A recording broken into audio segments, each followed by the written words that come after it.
I think that opioids in general, this was underreported at the beginning when this was killing families.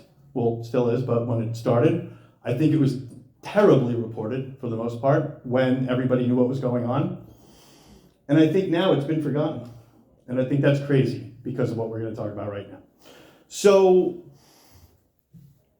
these settlements, I'm sure most of you know basically what I'm talking about, but for the destruction done here, for the it's not more than 1 million lives technically lost, although I do not mind saying that.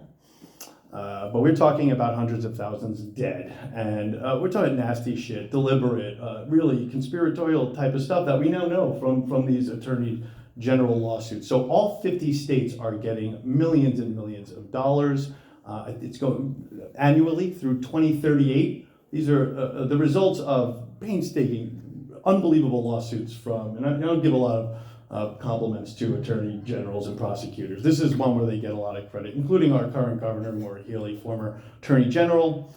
And it's not just Purdue Pharma. The Sackler family gets it, and they deserve it, but it's everybody, man. It's consultants, and we're going to talk about some of them. It's everybody on that supply chain. It's a lot of distributors you've never heard of and whose families get to live in peace.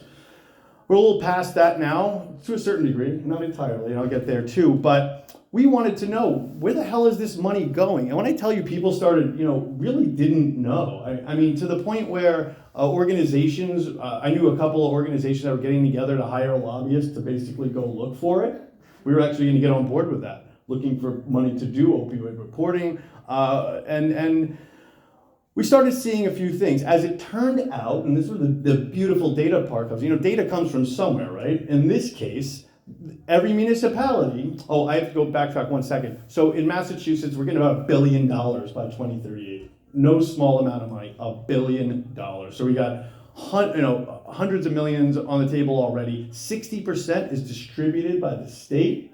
The other 40% goes to cities and towns. I'll talk about the state stuff in a second, but we went after that first tranche, the municipalities first. And man, was that a fight. We did find out that there were these surveys given to them, and like every great data story, we knew what to ask for, right?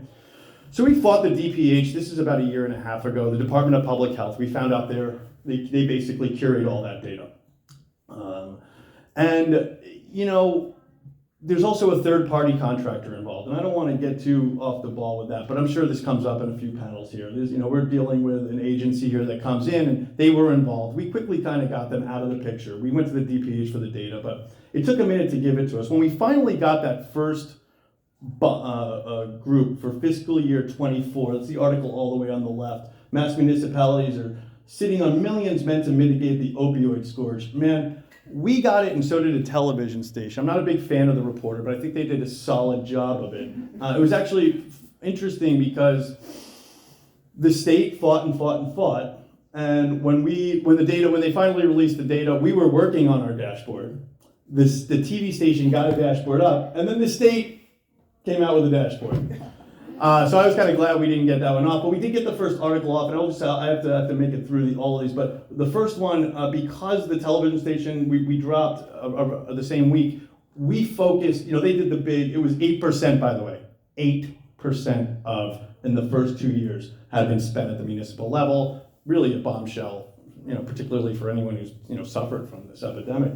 And we focused on police. Nobody in this room will be surprised to know that a lot of this money is going to cops. It's actually not supposed to. So, if you're translating how to do this in your state, make sure you're looking for, they're not regulations, there's rules, but that is a violation. So I kind of categorize these. These are not in order. I'll do the data ones first. That next one after that, this is a more recent one. This is about, can you imagine after fighting us and us getting that data in fiscal year 24, all that drama, they fought us again. They even, and that was after canning the contractor. They have a new contractor to manage that because it was such a disaster. By the way, the impact from the first one was immediate. They had, really heads roll. People, why aren't you spending this? And they had sessions for them for the people at the city and town level to figure out how to do that.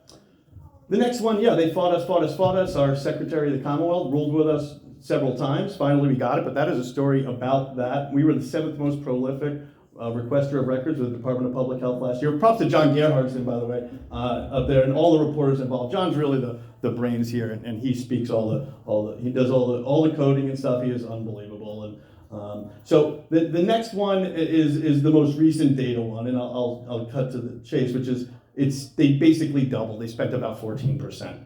Not a lot going on. They fought us like hell for this one. I mean, I just couldn't believe it. We finally got it out, and you'll see we did do the dashboard this time. And I thought, I didn't fear, but I thought that by the time I spoke here, the state would get its own dashboard up. They still haven't. So this is really the resource, and you really, it's getting. I'm told we couldn't figure out how to host it without slowing our site down. So, it's on a third party. We're just getting some days 50, 75 people on there for a while. It's pretty cool. And of course, we've heard from not just reporters who were walking through it, and it's super easy. Check it out. There's a QR code. Next over is the state stuff. Massachusetts spent a record amount of its opioid settlement funds last year, but on what? The state stuff is interesting. It's a little easier to trace because, right, it's all coming from one place, but it's super discretionary. Unlike the municipalities, which is half bullshit, but they're setting up their committees. Nobody wants to make a decision on anything, right? The state's just kind of like giving it out. The biggest thing there was that it's just a disaster. There's numbers missing. I think there was like $800,000 unaccounted for. And that's one of those always awkward things as a reporter. It's like, am I winking to them? Like, what the hell is going on? But you asked a question, you put it out. The one after that is one I was excited to talk about. Not just because I wrote it. I think I'm wearing the same shirt in that picture. That's embarrassing. That's different. So, and yes, I illustrated that myself. So this is a non-data story that took as much time as any data story. After we did that state story, we cover prisons. Prison's one of our buckets at BINJ. And it dawned on me, we have a huge opioid and particularly recovery drug problem in Massachusetts Department of Correction. And it's not like people are in jail forever. Lifers are, and not even necessarily, because people of a certain age are getting out now in Massachusetts. Point is, these are people re-entering community. I guess it's right there in the headline. I was going to say, can you guess how many? No, it's no money. It's literally $0. We have one of our prisons that treats people costs $500,000 a year. $500,000 a year per prisoner. All right, moving on to the right there. That's tracking the actual money. This is a bastard. This is the hardest thing, really, watching that money go through the system. I white whale now. Hopefully we come, maybe next year we come and talk about how we found out how much Suboxone is being bought. But since that happens through distributors, it's not like the invoice, we're not finding invoices for this many pills or whatever. I'll get to that in a second, but one thing that started dawning on us, and props to Jacob Schleff, this is a young reporter who will be here, I'm sure, in a few years. He already is too good for us. He's good. So he's gone. So this company paid Massachusetts. So this is McKinsey, and if I don't care what state you're in, you probably have a McKinsey problem. Just go look them up, okay? These people, they are consultants, and they were. I mean, if you want to see the most evil shit in the opioid settlement documents, it's McKinsey. I mean, these are the people who deliberately lied to doctors, and it's really ugly. They were some of the first money that came to Massachusetts, and long story short, with this one, I'm like, wait a second, McKinsey? We just did a story about all the millions of dollars that we're giving to McKinsey.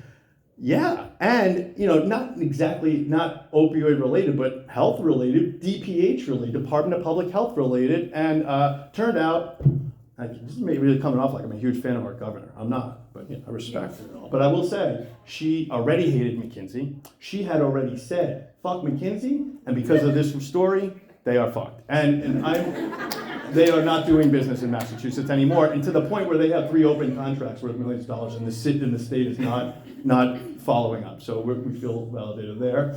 What's my time? How am I doing? I'll do it. I got another minute. Just quick. I just want to round it up. So we did build the dashboard. Check that out. It is, props to John again, really easy to use. And I want to say, I don't want to. I have my 3 slides. We have some companion interviews and guest opinions. I just feel it's important. There are some things that I really dislike, like opioid reporting where like half the story is about one person. I already hated that, and now we're talking about like millions of dollars and all these people, and it's just that kind of, but of course people are important, right? And that's a huge part of this freaking story.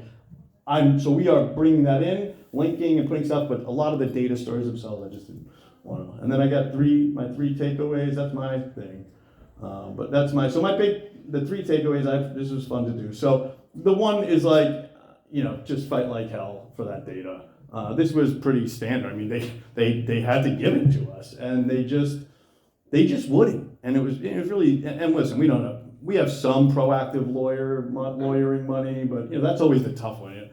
Props to any of the reporters committee and any of those groups, but this is different. Going after it. The next one, opioid data makes for great collaboration opportunities. So at BINJ, we not always. It's not always our byline. These stories that we did, we customized a few. That's the shoestring. Our friends in Western Massachusetts, they did one with some customized stuff. And then there are people who it's not like we're always looking for. It's great if they shout us out or link to the dashboard, but we walk people through it, and it's really easy. And I want to say this is really important. Data. I know maybe this is because I am not really a numbers person. One thing I really focused on a lot of this data, when I say the information that came in from the municipalities, were what people wrote. So not just the numbers, not just like how much money was spent, but like cities and towns. I'll give you an example. This is the next story. One of the next stories we're doing. The bedroom communities that barely have like a downtown. They're writing things like, we don't know where this is. We know there's a problem, but we can't figure it. And that doesn't come through in the numbers. That comes through in the writing. Finally, and I don't want to get on a soapbox with this one, but what is it? This one? Oh yeah, I mean we have a fucking Suboxone problem in this country. Big time. And, this is not against any sort of treatment. I have friends who live on it, methadone. We've had these issues for a while. It doesn't mean these drugs, I'm not like preaching against them. I just think it's something to look at. It's something that Democratic lawmakers, Republican lawmakers, they're all, look for those Reckitt Bensinger contributions, and it's really all over the place. And there's, I guess the only one other thing I would say is like, we've had some interesting conversations with people about this reporting not being trauma informed. Total insult to anybody in my newsroom who's ever lost somebody to opioids to tell me that my work is not trauma informed. You bet it is. But I will say they've been constructive conversations. There's one story I didn't talk about, which was about how the money is actually being spent in the community, and that was people focused. So we're trying.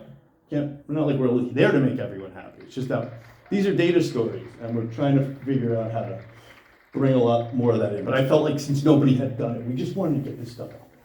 Thanks.